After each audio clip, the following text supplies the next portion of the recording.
Give them them numbers. Ready, go. 1, 2, 3, 4, 5, 6, 7, 8. 2, 2, 3, 4, 5, 6, 7, 8. 3, 3, 4, 5, 6, 7, 8. 4, 4, 5, 6, 7, 8.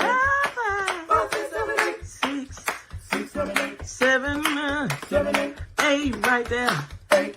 7 again. 8. Walk it on down. 7, 8. Little bit lower. 7, 8. Little bit 5, 6, 7, lower. 8. Come on, come on, 4, come 5, on. 6, 7, 8. 3, 4, 5, 6, 7, 8. 2. 2, 3, 4, 5, 6, 7, 8. 1, 2, 3, 4, 5, 6, 7, 8. You think people are really gonna watch this, They ain't got nothing else to do. right? Word.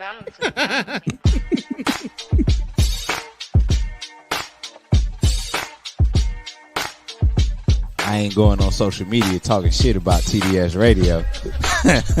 I know that much.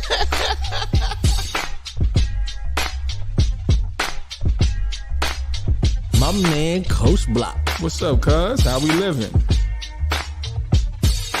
You're rocking with TDS Radio. Get it, Kim. All right. She got a vision, and she wants us to execute this vision. Ooh, man. That's what TDS is about today. Ken and Kim are the two dopest siblings that I know. All right, man. You ready? Am I ready? Are they ready? What's up? What's up? What's up? It's your man, Coach Block, one half of TDS Radio. How's everybody doing today? It is I was going to say a terrible Tuesday, but that's not true. I was gonna say it's Thursday. What is it? Today is Tuesday. Today is Tuesday. Yeah. So, we're here and we're back. It feels good to be back as always. How was everybody's weekend? Hopefully everybody's weekend was great. And here we are today with a lot to talk about. A lot. So how's everybody feeling? First of all, once again, it's an always feel good, feel great situation with your boy. Today is what, the 23rd? 22nd? Yes, this is 23rd. It is 23rd. Okay. Is it just me or do we look crooked? I don't know. It could be the screen. Okay. So what we're gonna do is, as always, well, Kim, how you feeling? I'm sorry, didn't do the. It's your man, Coach Block, one half of TDS Radio, and I'm with. Your girl so fab. How What's y'all doing? going on, people? Feel good. Another day. Feel great. It's another day. Now, there's a lot to talk about today. So, and we're gonna try to be professional somewhat. Try to hold my rants down a little bit because we have to practice for getting you guys ready to listen to the radio. So for those who cannot sit down and actually attach to their phone, they'll be able to hear us on the radio as well. So if we are moving through things a tad bit faster than we usually do, don't think we're trying to rush y'all. It's just now we've worked on this almost for close to a year. We're just getting this together. Yeah. Because this is a thing. This is a thing. A lot. This is a thing. So now we have to transition back to why we're even doing this, which is the radio part. So we got a lot going on. There's going to be a lot coming up.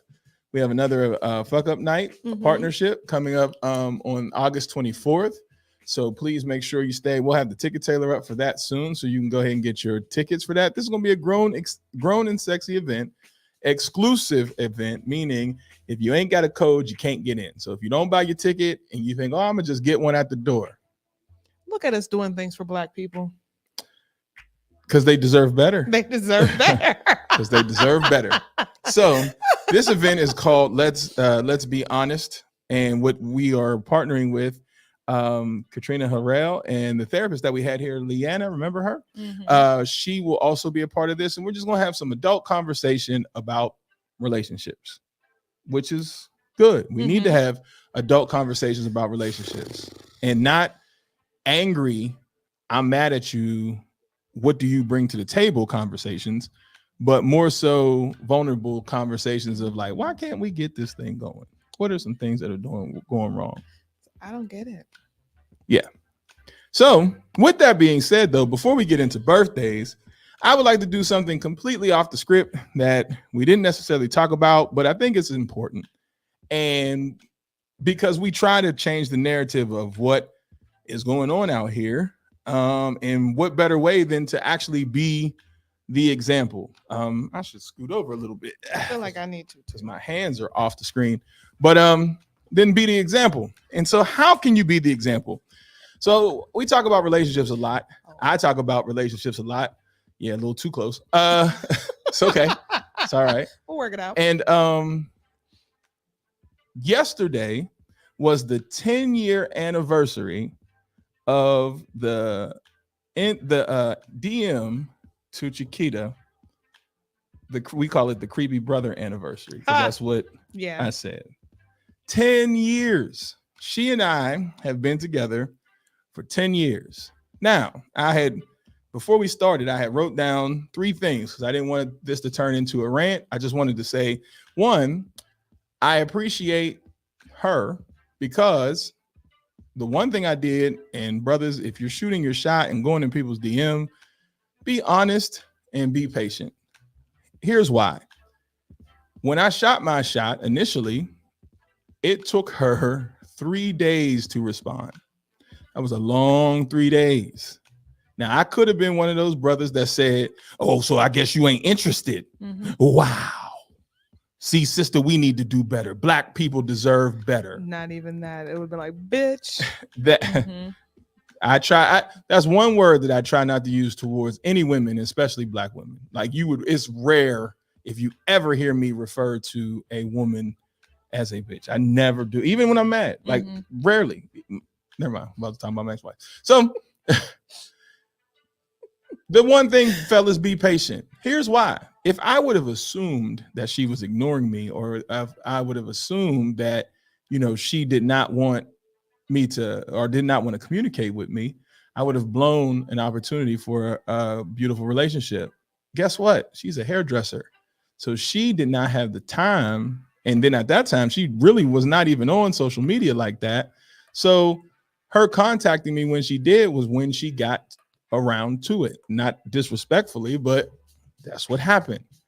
Then once we started talking, guess what, fellas? Second part that I kind of did was I allowed the conversation to grow until she and I agreed to have the interest to move the conversation to a phone call based on her comfort.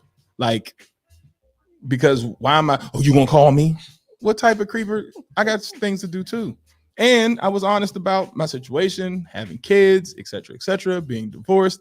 I laid it all on the line. Literally, you will see if I ever show it, I said, well, I have kids. Hopefully you like, kids. And I have like the crossing fingers thing up, you know what I'm saying? Because I'm giving everything up front so that this person can make an educated decision of whether or not they want to deal with me or not. Because I don't want to hide anything. And I'm not saying you need to bleed on the track, but be upfront in the inboxes if you're going to go in the inboxes, and don't try to hide things. So then later on, when somebody says, well, how tall are you? And you say, I'm 6 foot and you're 5'9". And then now Kim's not calling you back. This is why you don't get called back. Maybe if you just say, you know what, I'm 5'9", and you know what, you might catch her on a good day and say, you know what, we can go out and have a good time. And next thing you know, is still taller than me. She might, say, hey. So be honest inside of that, 10 years, cuz. So be honest inside of that. Well, the question was, how did you run across her to want to DM her? She was my friend first. Yeah. So I'm that guy.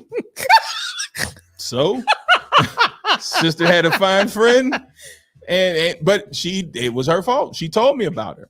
So I didn't know. She said, quote, I have a friend that I know you would like. No. I wasn't referring to Chiquita.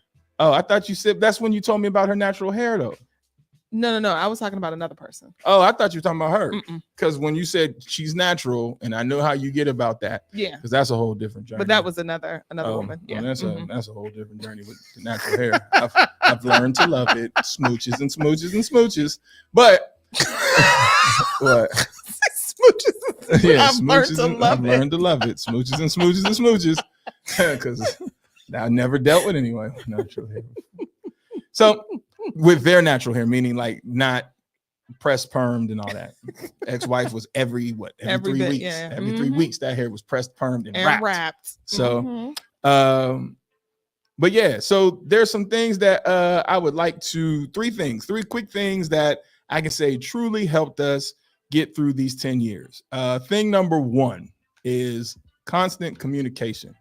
So we had to learn how to talk to one another and learn how one another receives the information that's being given, because every day is not a good day, but you still have to communicate through those bad days of what's wrong with you. So the whole nothing, I'll be all right, that I used to do, I had to learn how to communicate like, this is what's wrong, these are the problems.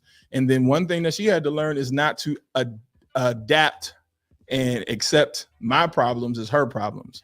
Like, there was things that we had to learn from one another, but it worked through communication and therapy. Like we did those steps, right? So make sure you communicate. That's number one. You got to know what the hell is going on.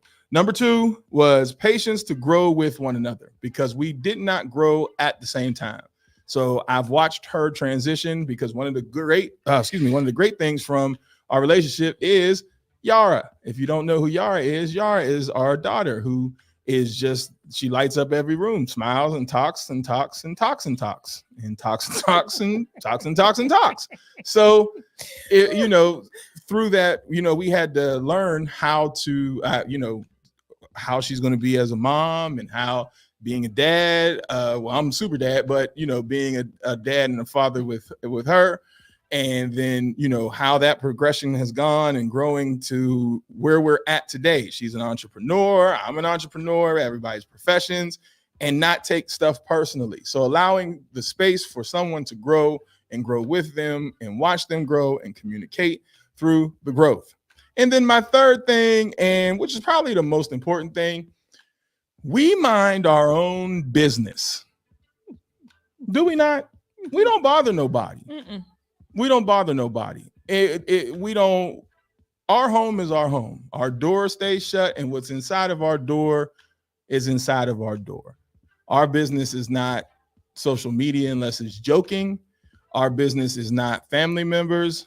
Our business is not any of that. We keep our stuff in the house and we work it through. So a special thanks to having a mother, and they say mother-in-love now, so mother-in-love, who also minds her own business. Like, she allows her kids to do what they do. She is not in their business. That she emphasizes the fact that they are grown. So I also want to give a special shout out to Lisa Anderson, because she's not a mother-in-law who is in everybody's business, Smotherer, and trying to manipulate feelings and things like that, and helicoptering every situation. Literally, she takes her grandbabies and tells y'all to be grown and mind y'all grown business. And hopefully you'll do the same towards her, because when she say, if you see something at my house that ain't your business, keep driving. hello. So I definitely want to give her a great thanks. And I also want to thank her so much, because she, it's not that she overcompensates, but she does realize that, Yara only has one grandma, because our parents are gone.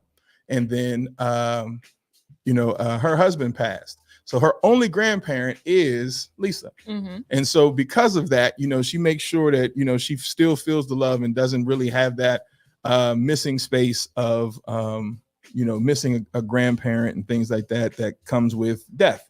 So special shout out to the support team that we got to be able to even make sure, this relationship continues and continues. So 10 years in the hole, man. So I want to thank that and give her a special shout out, tell her I love her. And that's our creepy brother anniversary. And thank you for letting me steal your friend. Hey, just keep that same energy when I steal one of yours. So we got birthdays coming up.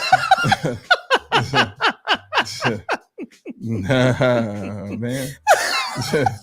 So we're going back to what is the 20th or the 21st? I don't know. The fact that you can even go back, I can't go back on mine. Okay, I can. I think we're going back to the 20th. Okay, so let's go through these birthdays. First is Ish McCoy, OC Kenny. Ain't that one of Mom's Campers or something like that? I don't know.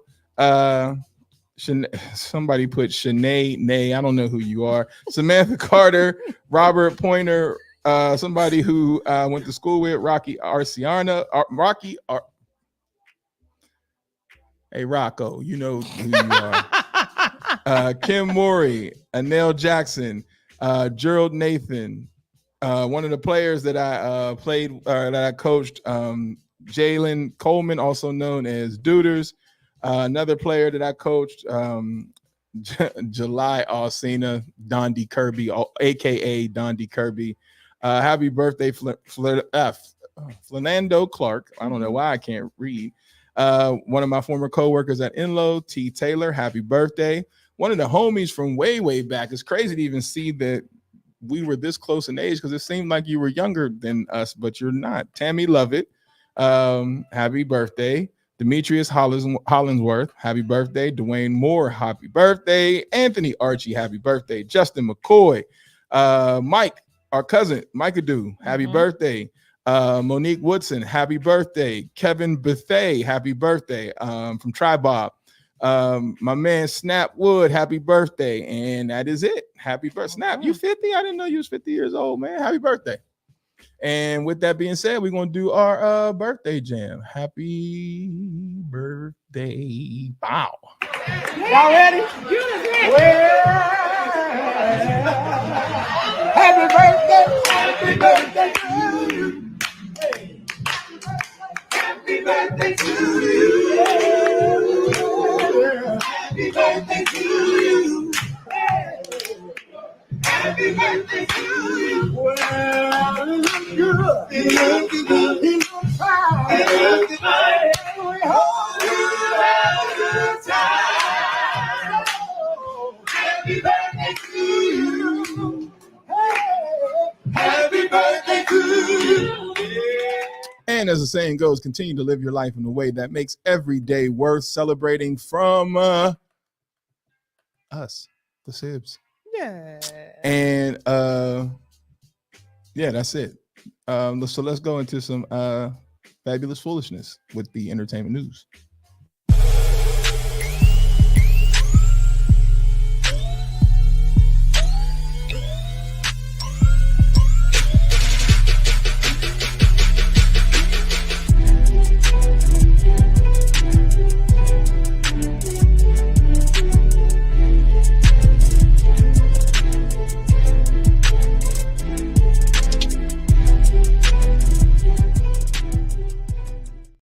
Entertainment news. Who we got up first? Well, it's no secret. Let's go ahead and it's not even technically entertainment news, but this is news, and it's all over the entertainment blogs. Biden, number 46, he is stepping down, and he said that he will not be running in our next election, which leaves us with Miss Kamala Harris, our vice president, who could potentially be our first Black woman president, number 47. And people are excited. Well, of course, we have a mixed review. So, of course, we have some people who are, still holding on to the past of just like, she locked up so many people. And then, you have people who are progressive and looking at what is happening in the now. And the fact that she has addressed that and that we're moving on and moving forward and just saying, look, we have to do all that we can do to ensure that Trump does not get in the office. And if this is our Democratic nominee, we have to just go ahead and bite down and get to these polls and just ensure that this man doesn't get in office again. Now, with Kamala came a lot of donations. So she actually had the most donations in a 24-hour period, which was about $81 million, I believe. And then the endorsements came flocking in. Not only did Biden endorse her, which a lot of people were waiting for, but when he endorsed her, that's when everything else flooded in. But we're talking about George Clooney, John Legend, Bill and Hillary Clinton, Jamie Lee Curtis, Spike Lee, Beyonce's mom, AOC, Niecy Nash, DL Hughley, and more just keep flooding their support for Kamala and just saying, look, we have got to get this woman in the office. We need everybody to do everything they possibly can to go out and vote and ensure that Project 2025 does not happen. So all I'm saying is she got my vote. I don't care if it was roadkill from West Virginia that was on the ballot. I don't care. Like, that was oddly specific. It was, because roadkill in West Virginia. First of all, who's riding through West Virginia randomly? Unless you got to go somewhere else. Not too many people just stop in West Virginia. So when you see roadkill in West Virginia, and a lot of people don't know this, roadkill in West Virginia, you can pick it up and eat it. Like, Ew, you can pick it are up. you serious? Yeah, you can actually pick up roadkill and take it home. Oh God. So I don't care if it was roadkill in West Virginia. I'm voting for it. I don't care if it was a dead body like Weekend at Bernie's and all they did was just prop it up like this and somebody mimicked the mouth. I'm voting for it. Mm-hmm. Anybody who ain't Trump, that's who I'm voting for. Now, here's the thing. People who are voting for Trump, I don't hate you. I don't hate you at all. There's no beef. There's no none of that. But what I'm saying is what I'm doing and what our home is doing, we are voting for whomever is not Donald Trump. Right.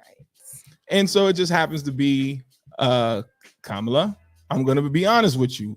So that people, was I a fan when she was running, like when she was trying to run against Biden and all that stuff? I wasn't. I didn't. And it's not because, here's what we're not going to say. Oh, it's because it's a black woman. It's not that. I just don't vibe with her. Like, just don't.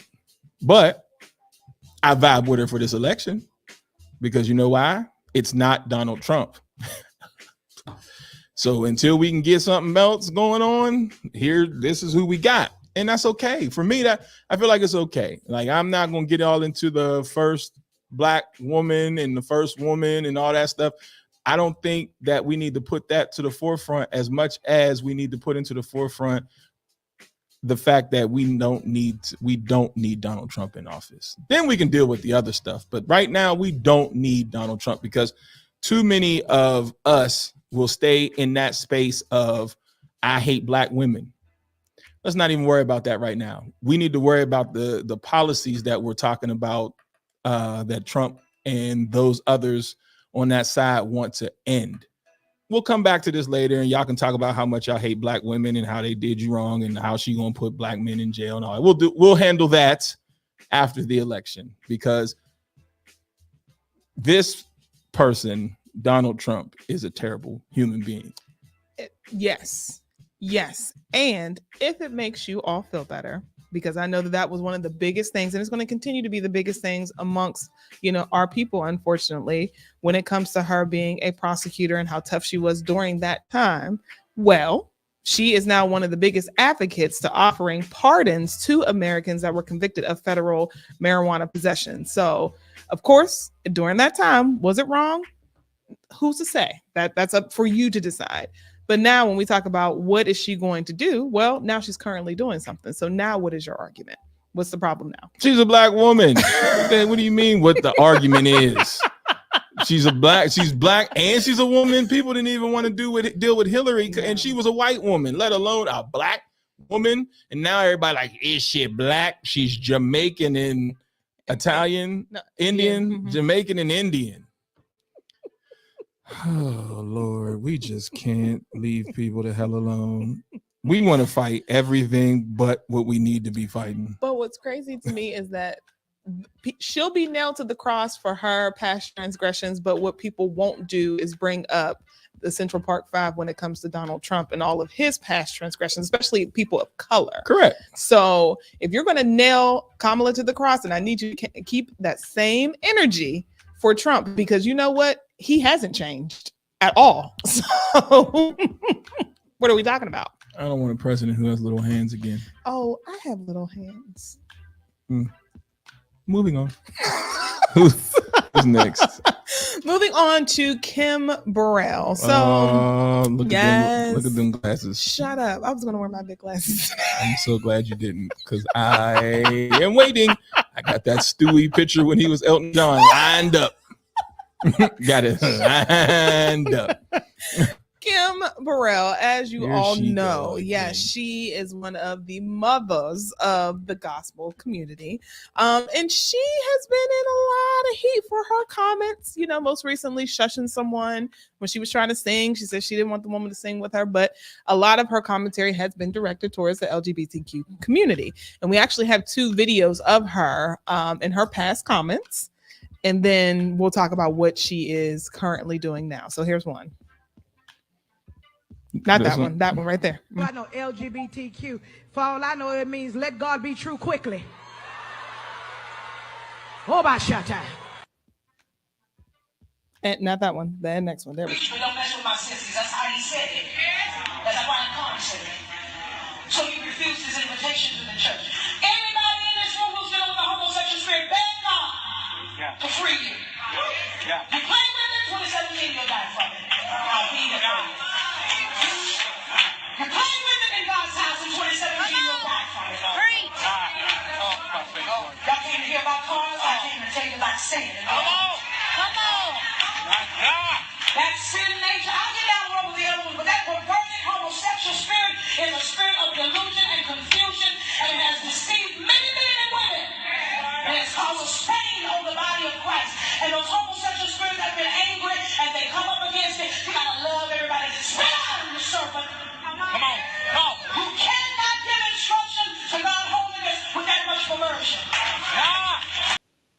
Crazy work. So yeah. So needless to say, she hasn't made a lot of friends in the LGBTQ community. LGBTQ plus community due to her comments. And she doubled down on her comments, you know, in the past where she's like, I said what I said. She has never been one to shy away from her comments. But most recently at the Stellar Awards, this is what she had to say. There is such a care to take when you realize you're not just preaching to the choir anymore. You're preaching to the ones who wanted to be in the choir and was too scared to come because they didn't understand our language. Musicians, the God-given ability to unite and to heal and to understand that some of my past words, comments, preaching has been received by the LGBTQ plus community as negative and hurtful. There's nothing more hurtful than to think, to imagine that you've said something in the name of God and it hurts somebody. You know, we have a church lingo, we have a church jargon that everybody doesn't get. And sometimes you've got to say it for the people in the back. And for that, I want to apologize to the LGBTQ community. Let's give them a great big round of applause. We want them to have strength and to sincerely know that we must all do the work to embrace all of what God's people and show forth his love to everyone. Amen. What? Hey man, see, this is what I'm talking about. I couldn't even get it out. See, because I didn't watch it until now. I should have been prepped because So here's my problem with what she did. You doubled down on it, right? And did. And the one thing that I always say, because you know there is no sin that is above another, right? Mm-hmm. And that's the way. If 2 people who love each other, who happen to be gay, do everything right, besides the fact that they're gay, and according to you know the Bible, that might not be what we supposed to do. Mm-hmm. Does that person burn in hell? Do that couple burn in hell? They raise each other. They treat their family. They treat their neighbors. They serve in their community. They check all the boxes. They go to the church. And then now we're gonna say that person burns in hell. I don't personally believe that as a Christian.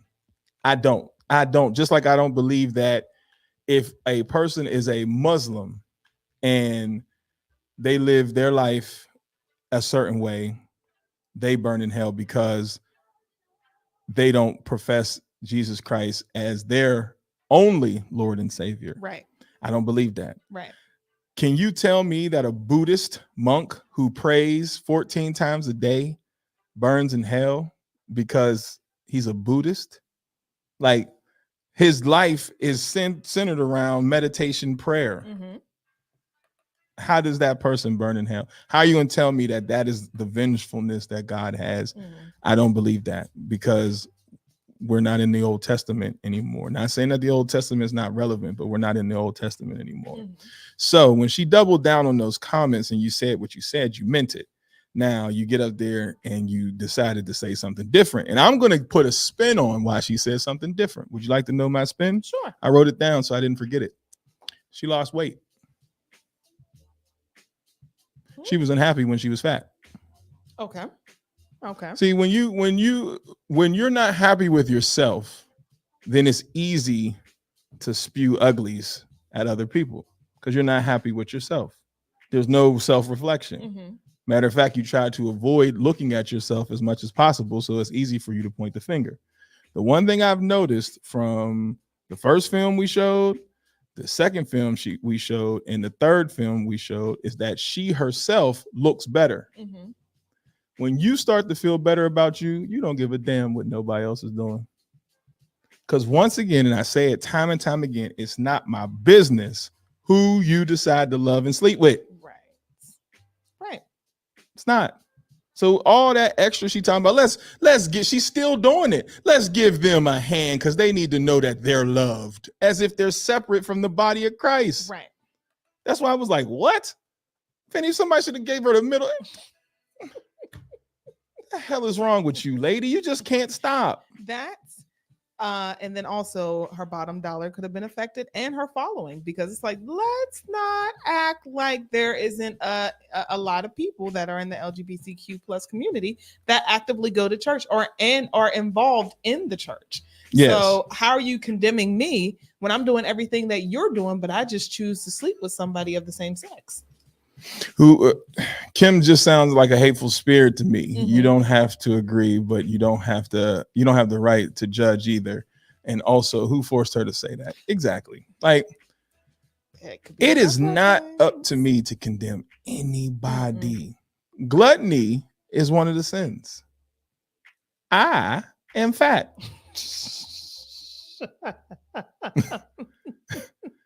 Gluttony is one of the sins, and I can't put down candy.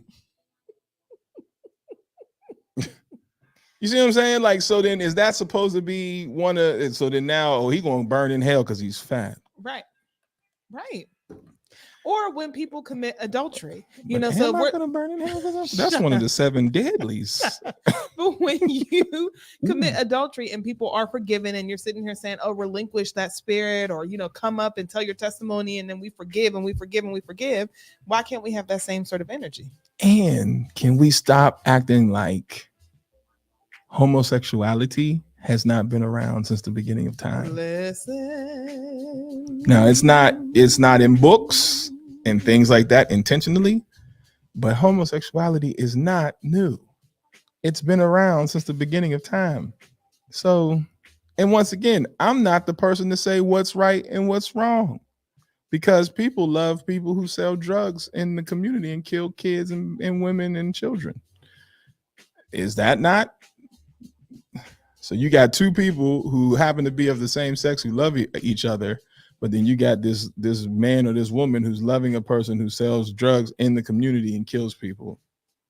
But ain't nobody talking about that, though. And then we can even talk about all of those creepy uncles and grandfathers and grandmothers and aunties and families that we're supposed to forgive, and just pray for them. Just pray for them. Because she come from a time when people touched people and nobody said anything.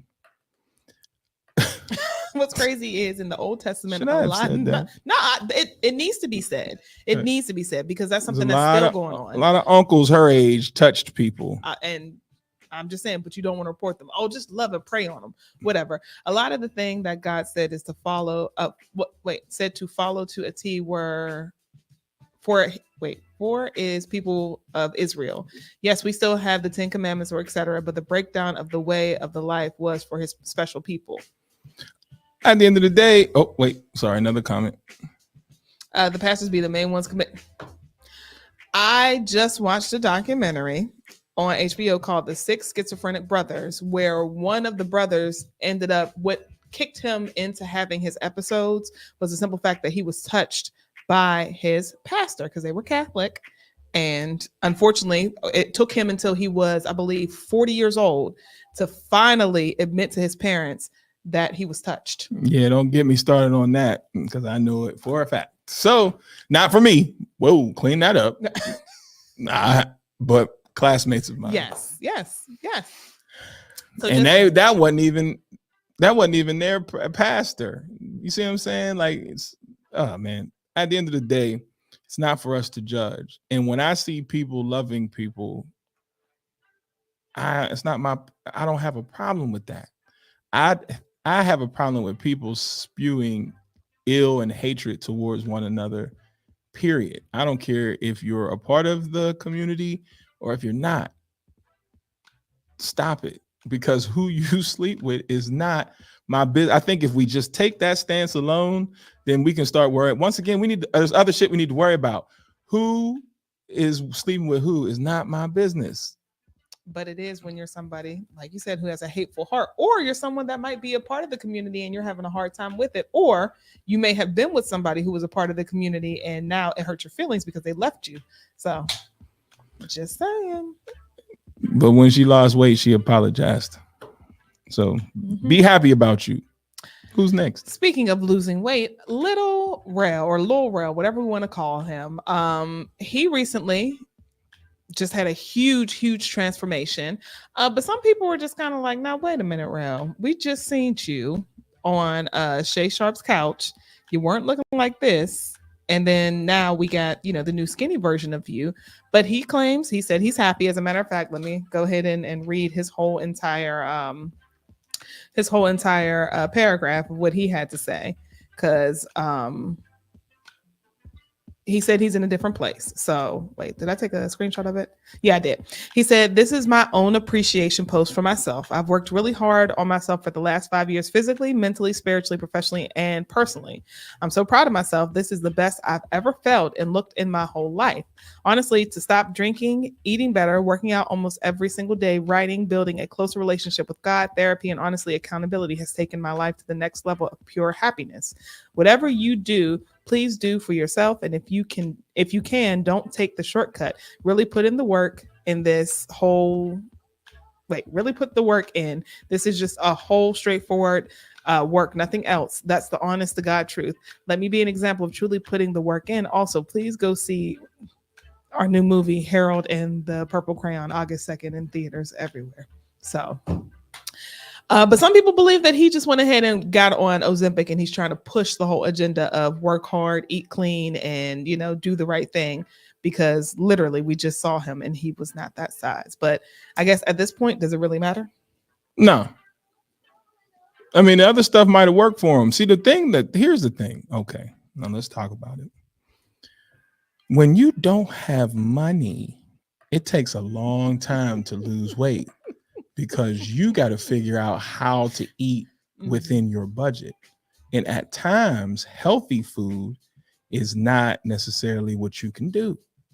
When you got to go punch that clock every single day, and you're not able to have a personal trainer because you work and you got kids and all that and a chef and all that stuff.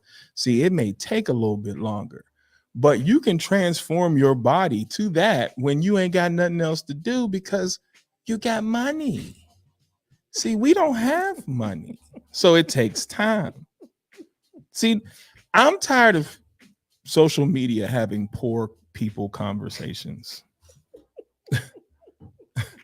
We need to start having conversations of prosperity, because telling that man that you look like that and you just a few, but that's poor people conversation.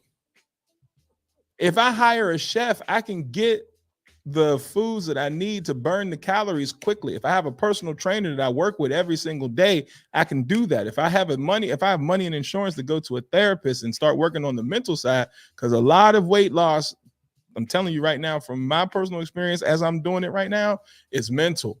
Like, because now you have the clarity to be like, yeah, I don't need to eat that right now.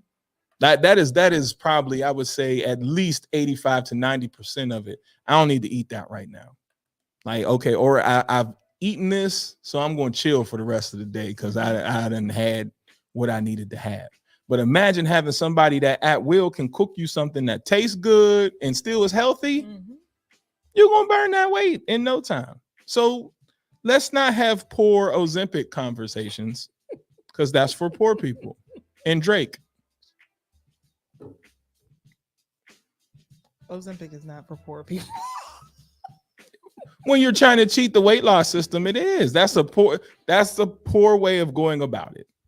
Like, it is. Like, you figure the shot is better. And me and this one argue back and forth because you don't want to be stuck with a shot. Take it from a person who has to take a shot every single day. Shot. And finally the size I need to be. I'll take the shot. Don't take that shot. Go ahead. Why everybody feels like they need to be skinny to experience happiness. He wasn't even big to begin with. No, he really wasn't. But it's an internal thing. He might look in the mirror and not really like himself. See, yeah, but you ain't fat. Let me explain fatness. See, when I explained the triangle, I seen it as a Dorito. See how our mind works? Food takes precedent. See, you ain't fat, cuz. When you fat, it's a lot of fat thoughts in your mind at all times. Get mad, fat stuff. Get happy, fat stuff. Bored, fat stuff. And it's also a way that you possibly could be brought up and conditioned, because when you are rewarded with food as a child, then you think, okay, whenever something good happens in my life, I need to reward myself with food because that's how I was raised. Were we raised like that? Yes, nigga. And then all the fucking candy in the house and stuff like that. Like, yes. But that's because she had an addiction. Yes. And then it's built down to us. I'm getting better. But it took me everything in the world not to go to the corner store before we started and get some gummies, because I just figured they probably would have nasty ones because that store has like. And they're $1 million. Yeah, so it was like, nah, I'm cool. So who we got next? And finally, to wrap up our entertainment news, I hate to leave it on this note, but it is what it is. Sean Kingston. So we were definitely talking about this fool for a couple of weeks, and he is on social media saying like, "Oh, the charges have been dismissed, and everything's good." No, he and his mother very likely may be looking at federal prison. They're going to jail because of the exceedingly large fraud charges that they brought against themselves with the furniture and the jewelry and the purses and things like that. It has averaged to about $1 million of fraud that they committed, and they're looking at about 20 years if convicted. So just saying, I don't know. He said they're dismissed, but those papers are still in the court system. So lawyer will get them to reduce to a little bit more, but you might probably gonna do some time. You're gonna do something. Ain't gonna, house arrest. Something. You're gonna do something. You ain't gonna get away with it. You and your mom with that badass wig. Oh, her wigs are terrible. That's not nice. Terrible. Well, now what does her wig got to do with anything? Because if you want to sit here and commit fraud and rob people, then at least get some good wigs, girl. But what? That's crazy too. Just saying. You may as well buy furniture and shit, but your hair is looking crazy. Girl, get it together. Priorities. Now your damn mugshot looks like somebody scaled the damn top of your head. Oh, they got a mugshot? They have them. I didn't want to do the mugshot. But why did we not do that? I didn't want to do the humor of people's mugshots. Because mom's mugshot is crazy. Like her hair literally starts right here. So does mine. So what are we talking about? You know how pissed I would be if they said take off your wig. Fuck you. No, make it work. Oh no, you got to take that wig off. Make it work. And you popping off those nails. Oh heavens, no. Yeah. Oh no. You ain't in there with all that on. What you think this is? I think that kind of like a little salon in there. So what's next? Don't they do hair and stuff? Nah, they do hair, but it's jail way. It's not. So what homegirl was doing in Orange is the New Black isn't a real thing? Like when she had not in a federal prison. Oh. There's difference between jail and prison. Well, maybe it might not be such a bad idea. Give them something to do. One question is, wait, is Mana free? What PS back? What? Talk about rent a center. Oh, word. Let me get off alive talking about other people, knowing what I've done. That's a misdemeanor, though. It's under 500. They're gonna pull your shit, Ken Blocker. It's a misdemeanor. It's under 500. No, I felt bad. I thought we should have did the mugshot. I felt bad. I didn't want to post a mugshot because she looked crazy. Because you know what, black people deserve better. Oh man, we're gonna run with this.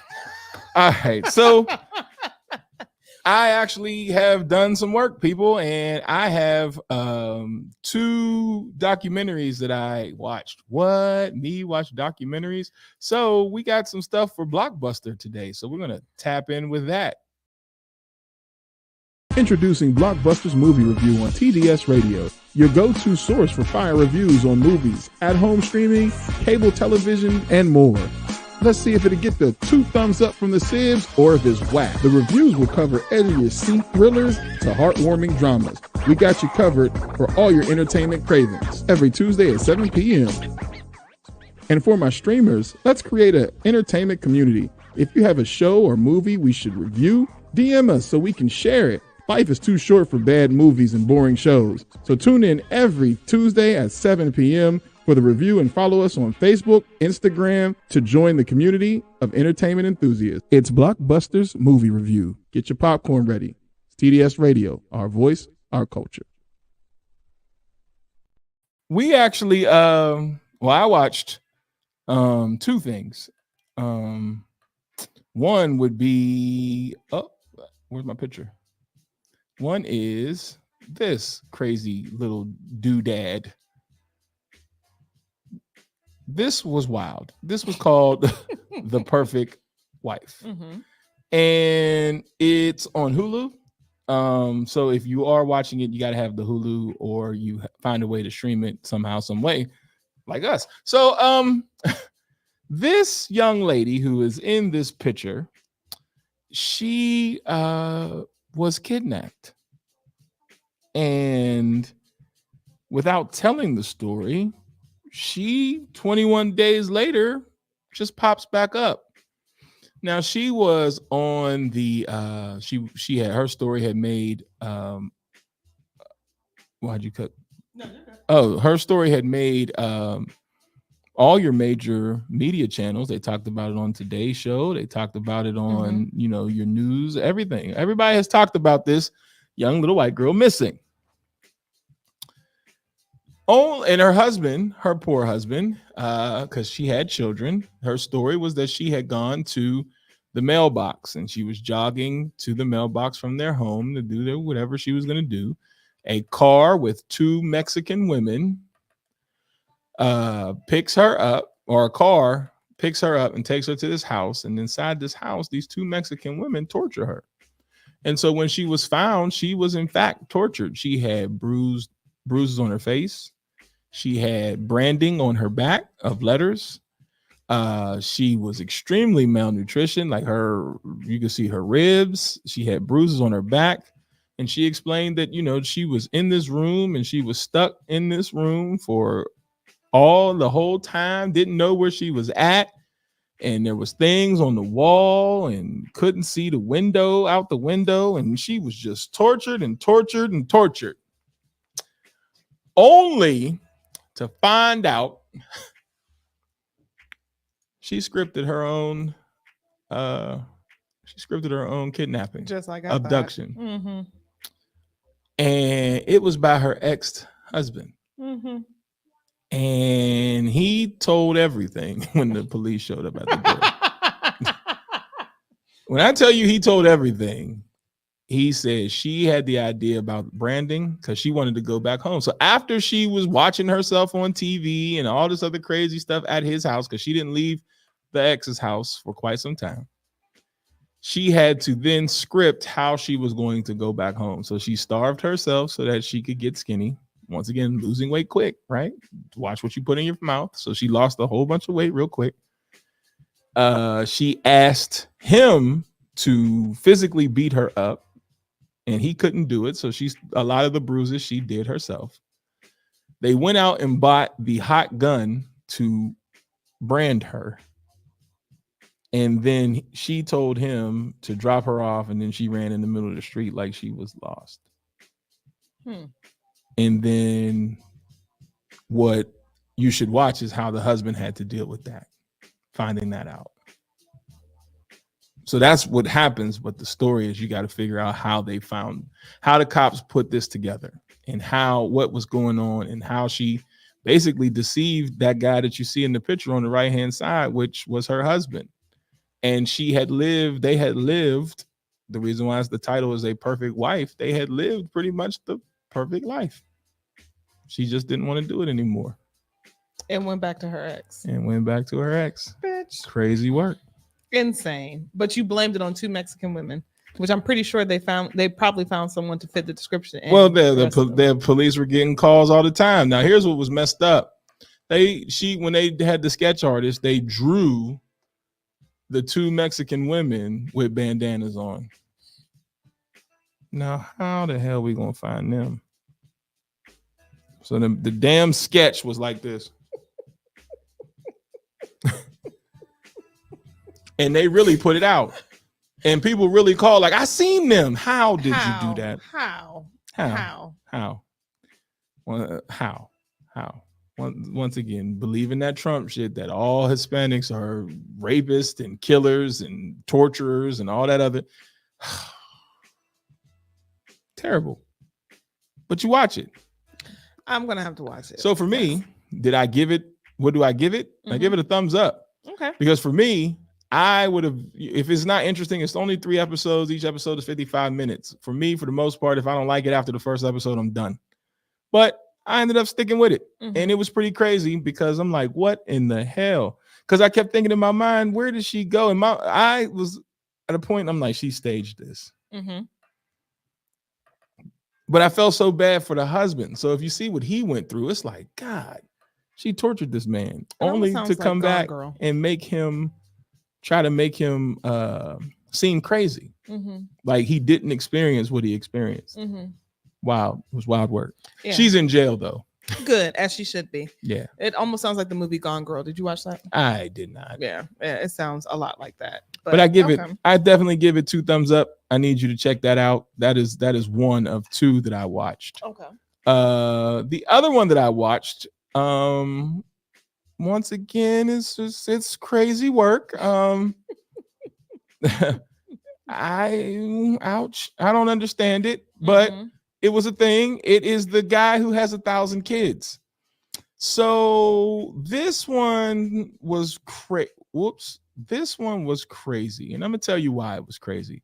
Because this man that you see here preyed on women who had to be artificially inseminated. May they be in a same-sex relationship or men who could not, women who cannot, whatever the story may be. Well, what we find out is we have no regulations amongst the world of how many times you can submit semen. So this man and another guy end up coming up with this idea to create this website that you can actually look and pick what guy you may like to, have, your child. It gives a profile and all this other good stuff. And you go and pick those profiles and then you either meet via phone or something like that and bop, bop, bop, right? And you pick out from the names and da, da, da, da, da. Come to find out, every profile was him and his homeboy. And this was a game to find out how many people they can artificially inseminate. So much so that they would meet and exchange their semen to give to women to go in their home and do it themselves. So that would be like me meeting a friend, switching, and then we see who can get pregnant and who can't from our child. So they're really playing games. They are playing games, only to find out that not only is it those two, there are groups, social groups that do this. They call him the Lion King. He's the guy. But there are others where the goal is to see how many women they can actually inseminate. What is wrong? Is it a breeding fetish? It's a control thing. So now here's the problem with this. All these people, all these children, because they said it counted out to be close to about 800 to 900 kids, are siblings throughout the world. And because of the amount they did, the averages, there is the high probability that those kids will come across each other, because he did it in concentrated areas, especially overseas, that those kids will come in contact with each other and be in relationships. That is terrible. Yeah. And disgusting. And so he wouldn't stop. When busted, he chose not to stop, which is even worse. It's crazy work. And there's no law against it. So these companies know that this is happening, and they just keep taking the semen and keep. So you're only supposed to have up to 15 sticks of semen in a certain location. Mm-hmm. Dude had he definitely overexceeded that. That is disgusting. In multiple countries, including South Africa. So he got kids all over the place. And so what they were finding out was that some of the clinics were paying him to be there. So when he was traveling around the world, because he has a YouTube page where he travels around the world, they were paying him to come and do it, because so many women wanted him, because everything they talk about is, what do you think they talk about when they look at him? Yeah, his hair. His hair. Mm-hmm. They said his hair, his eyes, he speaks multiple languages, Yeah. But he could also potentially be a sociopath. Well, he is. And so when they tried to get him to stop, he wouldn't stop. He told them, no, I'm not stopping. He feels like this is his order. This is his job to do. Yeah.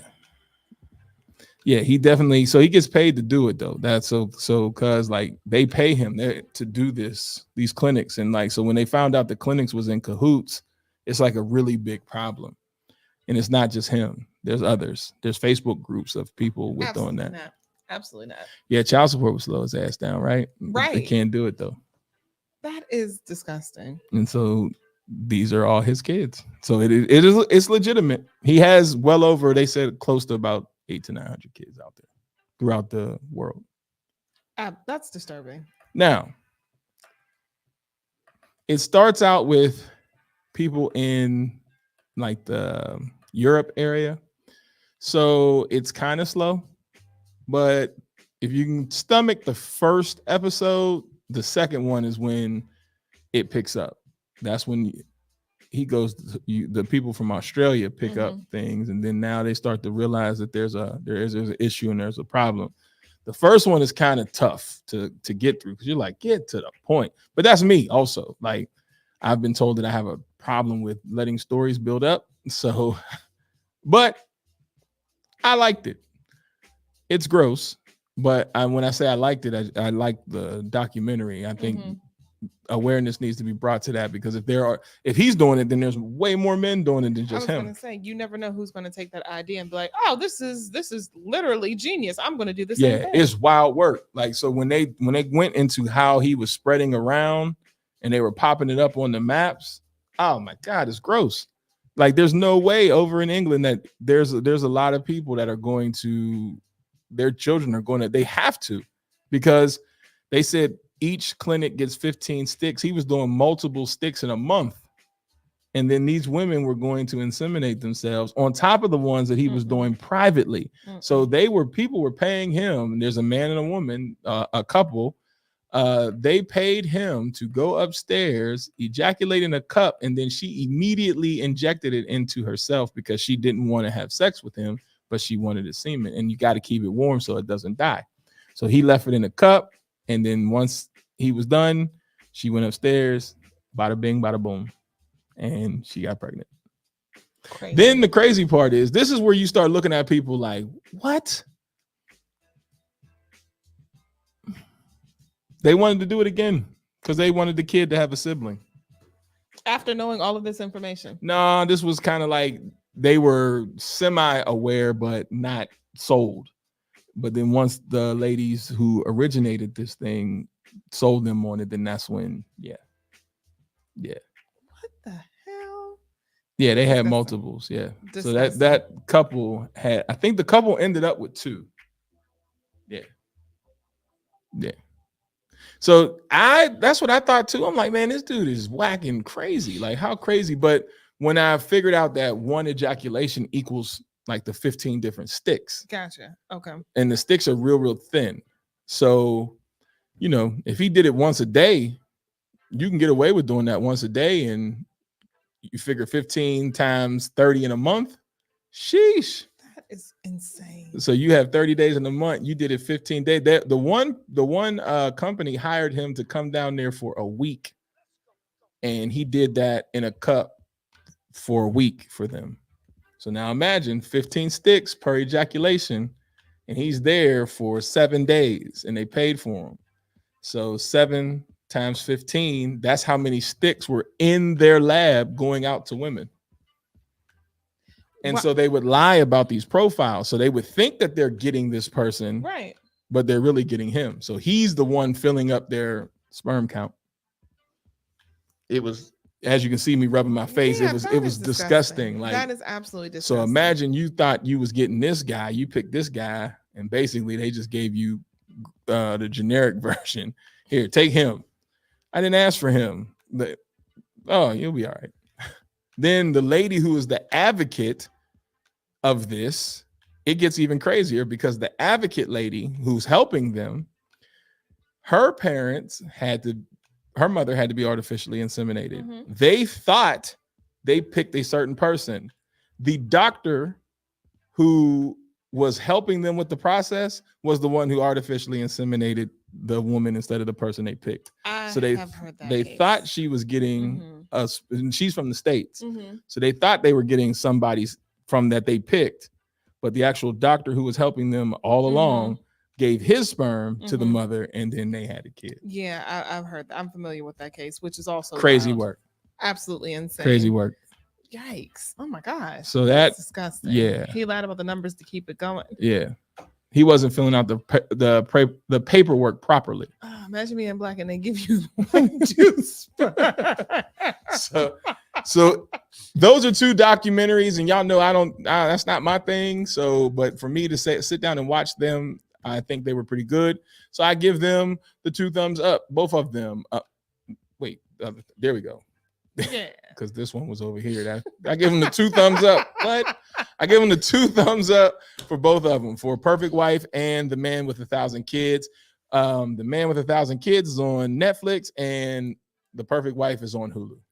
I'm going to challenge you to watch 6 Schizophrenic Brothers, and then come back next week and let us know your thoughts. Okay. That is on HBO. How many Max. episodes? That is 4 episodes. Oh no. Both of these are 3. It's 4 episodes, but they're good. They're really good. Like you said, once you get past that first episode, you're just like, oh my God, this is insane. And it won't stop. You know what else won't stop? Badass kids. And I am going to have to deal with some kids shortly. And this next guest, or not guest, this next person. In the show on a bad note. In the show on a bad note. No, we still got Messy Letter. And we still have Sonya. Oh, you want to do her? Yeah. Okay, let's do her. So we got another new segment that is called That's Fucked Up. Now, when we play this, it'll be beat, but this is live, so it's not beat. But the segment is That's Fucked Up. So this is the segment That's Fucked Up. If anybody is familiar or have been watching the news, because Kamala is kind of taking over the news right now. But if you've been watching the news, and in between Kamala, Kamala. Which one is it? Kamala. Kamala. Yeah, her. There has been this story about this young lady who was murdered by the police. Mm-hmm. And her name is Sonya Massey. Sonya Massey. So Sonya Massey was basically shot over boiling water. So if you don't know about the story, I will share the story. So she had believed that there was some people around her house and, you know, some skeptical behavior going on. So she calls 911, the police. The police get there, they get to her door, and then, you know, there's banter conversation there, and they ask to come in. So they come in, and she's getting her ID. She's sitting on the couch and things like that. And at this current time, there's still no specific issue or problem from the body cam. Then the policeman identifies that there is a pot on the stove, and the pot on the stove is boiling. He then tells her, you know, gives her permission to leave, you know, the couch. So, you know, he doesn't have any skepticism at that time of her, because he tells her to please, you know, cut that off so that we don't have a fire while we go through this process of figuring out what the heck is going on and what she was talking about and why she called the police anyway, because the cop does say, you called us here, like, what's going on? So she then gets the bottle, I mean, the pot of water. When she gets the pot of water, things go wrong. She starts to walk towards the sink. He tells her, what are you doing? And she's like, you told me to get the water. And he was like, well, put that down. And she then goes and says, I rebuke you in the name of Jesus. Because he thought that she was going to throw the water. Yeah, I was gonna say he thought that she was going to toss hot water that he told her to go get. Mm-hmm. And he not only then he tells her, I will shoot you. I will shoot you in the effing face. You better not. Only to shoot her in the face. 3 times. And so I know that once again, you know, like I said, there's things that are getting attention that, you know, that are of the election and things like that. But this woman was a mother. This woman 2 kids called the police expecting them to come for her safety, only to be left dead by this guy. We have his picture right here. Sean Grayson. This dude is his name. So he shot her point blank, dead. Mm-hmm. I was going to show the video, but I'm deciding not to show the video. The video is out there if you would like to watch it. But the one thing that I will say, just like I told a lot of people during the pandemic, when, you know, all of the police shootings were just everywhere, ensure you're in the right headspace. You can read the article without having to watch the video, because the video is disturbing because it escalated so quickly. And the one thing that broke my heart was when they first showed up to her house, when they were asking her questions about, you know, what's going on. And she's, you know, saying like, you could tell that she was physically upset because she was trying to get her bearings and, you know, trying to figure out like what she wanted, how she wanted to answer the questions, because she was just so concerned of a possible intruder. And the one thing that she said was, y'all not going to hurt me, are you? And they were like, of course not. You called us. But the fact that that was the first thing out of her mouth that she could possibly get out, you know, because like I said, she was stammering earlier, only just, you know, fast forward a couple minutes later, she's shot in the face, as you said, for a pot of water that you instructed me to get off of the stove, because he very well could have walked over to the stove, turned it off, and kept the conversation going.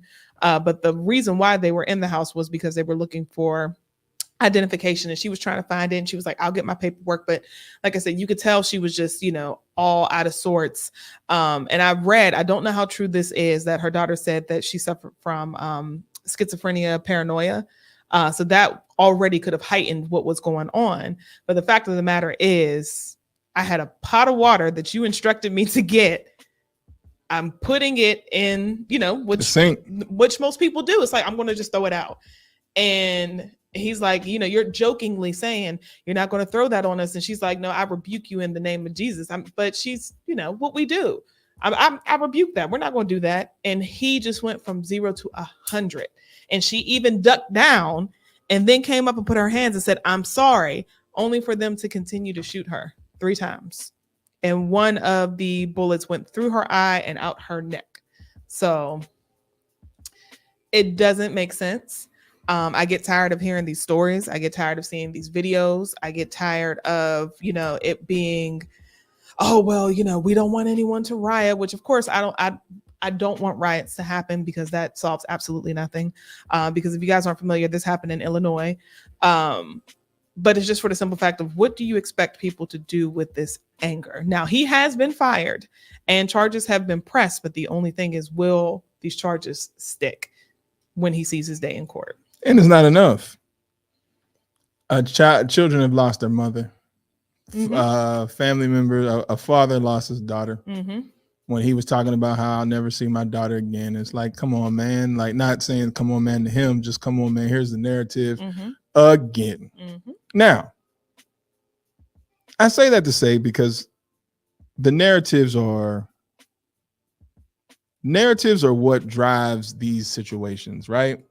There's a distrust between us. There's a distrust between them.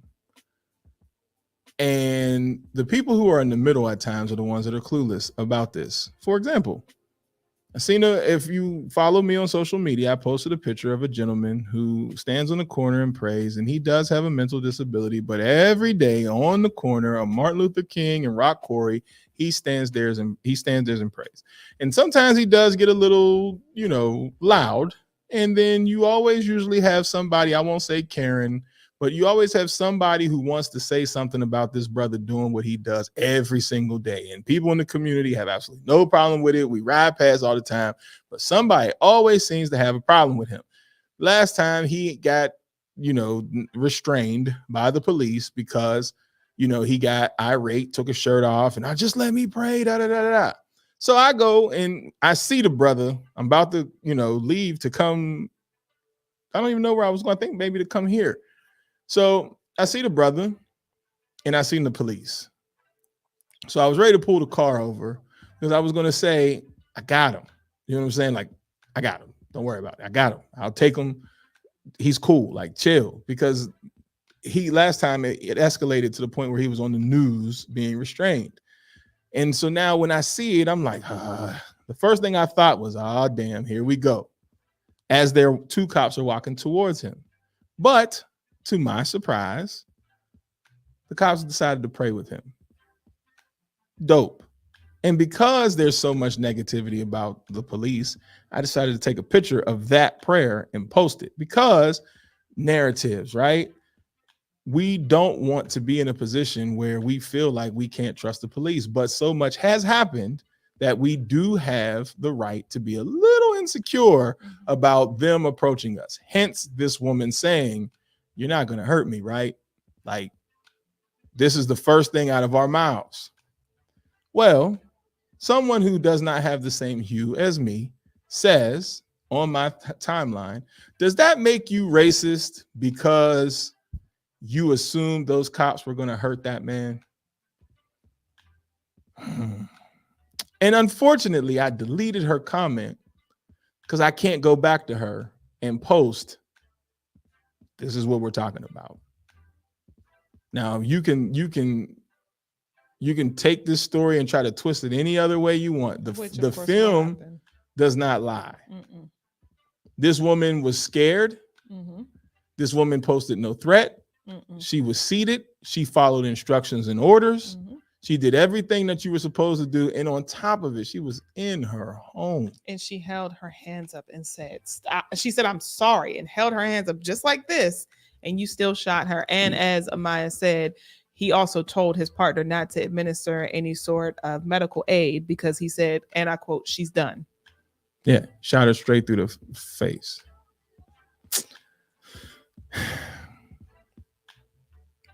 There's no jokes. No. There's no anything behind this except for frustration.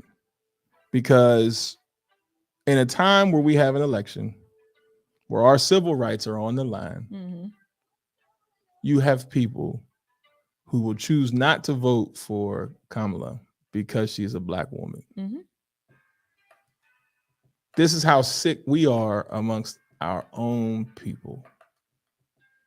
Because more of this will be allowed under Trump. Mm-hmm.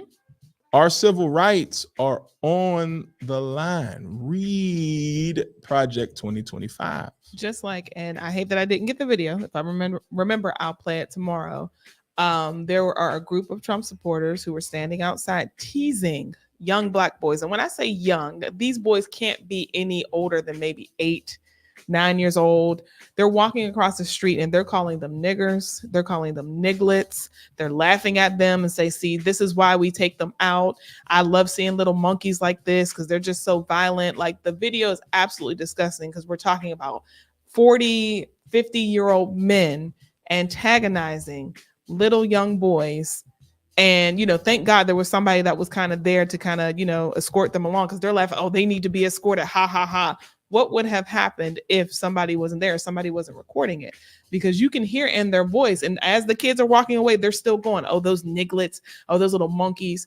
These are people who believe in Trump and are waiting for him to take seat in that office so they can do whatever it is they want to do. Let's not forget about the insurrection, where he said that there's good people on both sides. He didn't condemn them. And even with this whole incident that's happening with Sonya, Biden spoke out. Kamala spoke out. They wish they sent their condolences to her family. Trump has said nothing. Nothing. He's too busy still spiraling about Biden stepping down. And that's the person that you want to represent your country and or you. This man does not care about you in the least bit. But please continue to tell me about what Kamala did as a prosecutor several years ago is the reason why you don't trust her now, when she has done the work to change her past transgressions.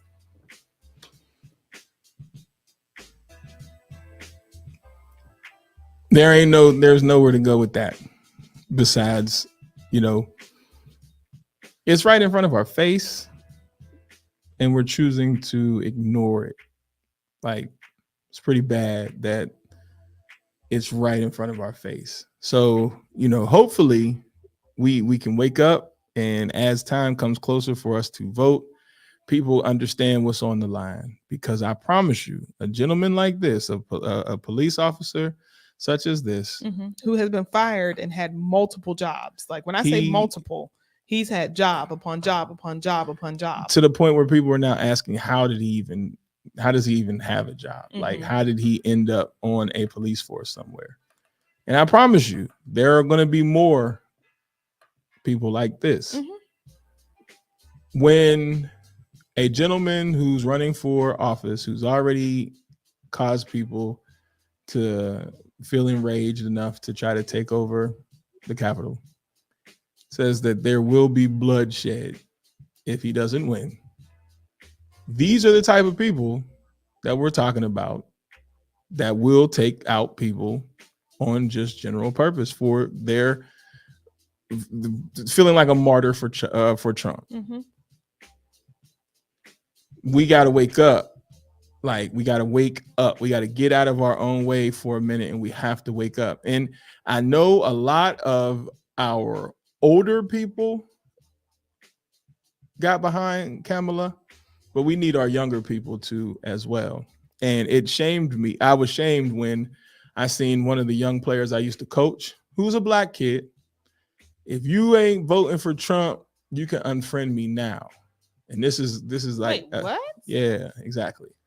I'm telling you, man. Like, the younger people feel like Trump is the way, and I have a problem with that. Like, I truly have a problem with that, because now these younger people can vote, and these younger people are ignorant, and we keep playing about their ignorance, but they're ignorant. I promise you they are. And I'm not saying it as like a color. I say my thing is ignorance has a cadence, and it doesn't make a difference if it's black, white, Latino, like whatever it is, it has a cadence, and it all looks the same with these kids. I promise you. Ask any school teacher, you'll see it. The kids who have the ignorance that we're talking about, where they're just unaware and all they care about is what they see on social media, and all they care about is the music that's going into their ears. They all look the same, they all talk the same, they all walk the same. It is a cadence, and there is absolutely no balance for them. This takes me to my next person. And when I say the things I say, and I know a lot of people, feel like I'm harsh and critical of them, but I tell people all the time, the reason why it's an issue and it's a problem with these celebrities and them getting their celebrity status, and us highlighting these people, it's not because they're terrible people. It's just there's no balance to what they're saying. So then once they get a mic and people put these mics in front of them and consistently put these mics in front of them, they then create this platform and they almost become godlike to these children. And then when they tell their story and their narrative and it matches the behavior that these kids exemplify, but then they see them in celebrity status, still saying, talking, and doing the same stuff you was doing in high school and middle school, that's where I say we're doomed. And that's where I feel as though there's a responsibility for us to create a lane to have balance. There's always been raunchy lyrics. There's always been curse words. There's always been, all that stuff has existed for however long music was an art form. But there's always balance to where, okay, well, I can choose A, B, C. But right now it's so heavy heavy ignorance, to where now I found a clip of Miss Glorilla. And in this clip, she is what I tell my sister, what I've told y'all, what I tell my fiance is exactly what she said she did as a child. And now she's sitting in front of us. But what's the difference? There is none. Just gave her money. Check it out. To be skipping school. How many people you think you fought in high school? My first fight I ever did, I got it. I was actually smart in school, but I was just bad. So I was suspended all the time. What was you getting suspended for? I used to fight. I used to talk back to the teachers. And I used to be skipping school. How many people you think you fought in high school? My first fight I ever did, I got expelled. Because we fought in the bathroom and they said it was gang related. They put me out for 7 days and I had made up a lie to my mama like I act like I was a victim and then I was getting bullied. They let me go back in school after 7 days. The next day when I came back, I got into a food fight. They suspended me again and my mama just took me out of school for the rest of my 7th grade trip. And I went back to school in 9th grade. So what came after that? That's where the clip ended. Oh, damn. I was trying to find the whole interview to give her the benefit of the doubt, but that part that is frozen at where she's talking right there about her behavior is what's inside of the school. Now, once again, I'm not saying that it's not ever been there, because it has. What I'm telling y'all now is that this is the behavior that is running rampant and is growing. This level of ignorance is growing. With that, I can't see it. She looked like she was bad in school. I said the same thing. She did. She looked like she was eating crayons. Like, oh. And so now we've given her the platform, and it's not like her platform talks about how she did that and she's changed. Nah, we just gonna double down on the shit. So now that same person hasn't changed, and even if she has changed, that's not what she's selling to these kids. I keep telling folks, and people get mad at me when I say it, Sexy Red, Glorilla, Megan Thee Stallion attracts to the older women because once upon a time I lived like that and I'm fine, but I have a switch because guess what? I got to go to work, or I'm a mom and I got that. So there's a period of time where it's entertainment, right? It attracts to the inner ratchet. Okay, but I'm telling y'all, with these kids, there's no off switch. And that goes for men too with their lyrics. There's no off switch. You should see how many kids are taking and doing drugs every single day in school. Every single day. I promise you, one of the biggest things that we have next to fighting is drugs. I live it. I'm the ISS coordinator. I see it. Kids giving other kids pills and things like that, and kids being rushed to the hospital, XYZ, because they're living these lyrics and there's no balance. And so at what point in time do we stop the ignorance? Because the ignorance is what they gravitate to, i.e., them gravitating to Trump. The young voter is what the Democrats have to get a hold of, because the older voters, when you list D.L. Hughley and all the other people who've given money, yes, they know, they're very intelligent. But the younger ones who have no clue, they look at Trump as the guy who's going to change it, the martyr. He's different. He understands this. He's about the people, the economy, and all that. He about money. Where that's coming from. Money. It's coming from the parents who believe that.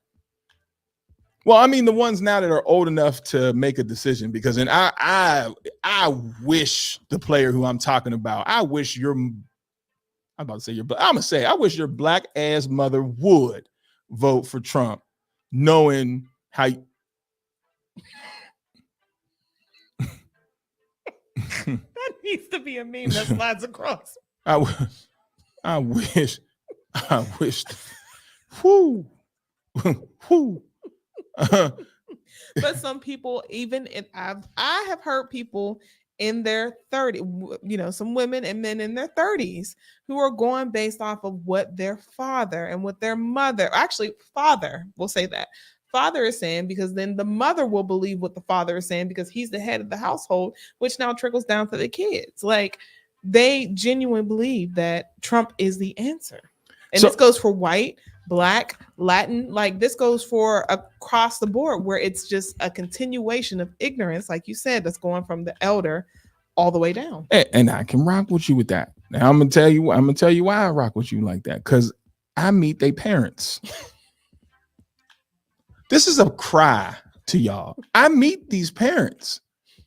I meet the parents, and then when you look at the kid and you look at the parent, you're like, When a parent tells you, I know my kid did something, but I ain't got time to come up there and get her. Okay, ma'am. So what do you? I don't know. That's y'all problem. Yikes. So you not raising this child the right way is the school's problem. Yes. Yes, it is. Yes. So then we spend more time parenting at school than teaching. Yes, you do. Or kicking kids out of class so that they can have Glorilla Face. And then now Glorilla Face is on tour with Megan Thee Stallion. So what does that make that kid? So when I'm telling that kid, don't do that because this doesn't work, and they see Glorilla, I ain't got no man and ain't no man got me, you can't win, because now my music is ignorant, my home is ignorant, everything is ignorant. So what you talking about don't make sense because you're just a teacher and Glorilla is sitting there with all these diamonds around her neck. And you have influencers who push a certain type of narrative as well. Not all, but you do. Like when you look at I can't read all that. Okay. But for real, the reason I don't like a lot of the female artists now is because they aren't good examples of the youth. I mean, have your ratchet music, but also talk to the youth or show them the good in the community, or have songs about achieving as well. Well, I'm always going to ride hard for Megan because she does do her job as far as community-based projects. Glorilla, she's new. She's new. To me, they're all one and the same. I try to give Megan the benefit of the doubt. I do as a person, but it's still different when the music that you put out, it puts out a conflicting message. So it's like, so be hoes but take care of the community. Okay, like it's conflicting. The problem is we're not highlighting something that's a completely different narrative, and then now let the child balance the two out. Yeah. And I will say this, just like, Charles Barkley said a while ago, I'm not your child's role model. I do think parents have to take more of the initiative of creating that balance, because just because I'm an artist and I'm putting this music out, specific. That's what we have ratings for. This isn't for children, but if you decide to allow your children to listen to this, or if it's on certain platforms and you're just like, oh, here's a tablet, do whatever, or here's a phone, do whatever, they're going to gravitate to it. Or if you're listening to this music, I heard something disturbing the other day. I don't want to repeat it because, but when I'm hearing younger kids singing certain songs because their parents are blasting it, whose fault is it? At some point, the parent is going to have to take accountability and be like, let's turn this, or let me play this, or let me do age appropriate music. Because Megan, I'm a grown woman. So if a grown woman wants to listen to my music, or I don't even know how old is Glow, y'all? Tell us how old she is. I feel like she's like a teen. Is she early 20s? Mm-hmm. She's just a baby. But at some point, the parents are going to have to create some sort of balance. It's your job to parent your child and not a celebrity. What? Oh, hold on, wait. I love Meg. She's 24. She's just a baby. I love Meg, but the other chicks, I can't get with Sexy Red either. I think Glow just needs to find herself. Being on tour with Megan has affected her physical, so hopefully everything else will follow suit. I thought her and Sexy was like teens too. I know. They're 24. Jeez, it's just 24. Oh, and that's that's where I say that there's a problem, because they're close to these kids' age. Mm-hmm. And so what you're saying to them don't make sense, because Ratchet wins. Chunk, hi, Chunk. There was a video of kids singing and dancing to Sexy Red at a birthday party. What happened to Ring Around the Rosie? Why is Coochie pink and booty hole brown on every playlist? Right. Word. Right. Because the kids didn't sit here and say, oh, put that on. They're not going to know unless they're exposed to it. Now, whether that is from their peers or their parents or fellow adults, adults are going to have to stop. You're going to have to parent, period. But we did this though. We're in self-destruction mode in a way that is unhealthy, because we did it, because we popped that coochie doo-doo brown. We did that a lot. We had something that turned terrible that was supposed to be good, like the Freak Neat. These are descendants of this. This stuff just went down, like it just passed down, and now it's out of control. We did it. There was a time when people were fighting to censor music a little bit more, and we as Black people said, you can't censor the art. Now it's out of control. Now what? You see what I'm saying? So I've had this argument with a friend of mine who believes I told him that NWA was the start of killing the culture of rap. And no, it wasn't. People got to be smarter than that. So then I asked him, and this is what I'll ask anybody. Matter of fact, let me get his age so I can because when I told him this, he got all tongue-tied and no, that ain't the point. So let's see. Okay, so Martin Luther King was how old when he died? How old was he? He wasn't that old. I would say what, 30? He was like in his 30s, right? 35, 36. So, I asked him, did the rhetoric that he spoke, that the rhetoric that came out of his mouth that was spoken by Dr. Martin Luther King, did it influence a culture of people? The answer is yes. Did Malcolm X in his speeches influence a 39. culture? He was 39 when he died. Mm-hmm. Okay, so a lot of his solid work was when he was in his latter 20s, right? Like, we can say that. We can honestly say, like, that's, he wasn't that old when he died. If the rhetoric can work in a positive way, the same rhetoric can't work in a negative way. Mm-hmm. And so, like, when he and I were arguing, because he was, people got to be different. Well, people, we sometimes we assume common sense, and then common sense ain't common. And sometimes people need to be told, and people know that propaganda is a real thing, and that it can hurt and kill our community, because it's taken things like the Bloods and Crips and FBI to put different propaganda amongst them when they were community soldiers, and turned them into gangs and things like that. That we know that this stuff has happened. So if we don't fight for balance, and the only narrative that's out is this one thing, we are now guilty of that.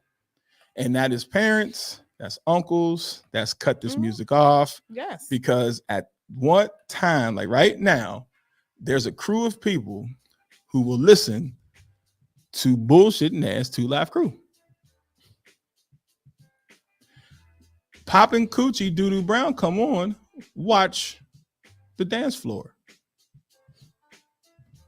You weren't an adult when that song came out. You were a kid. Right. But who exposed them to that? And that, but see, that's what the radio stations, like, so then that it turns into the media. Because I know my mom didn't like 2 Live Crew. She didn't buy it, but I heard it. You know what I'm saying? Like, so then now the media has said, okay, well then if this is what y'all want, we're gonna give it to you. Shut up, Jeff. What? Doo-Doo Brown, hey. Yeah, that's my point.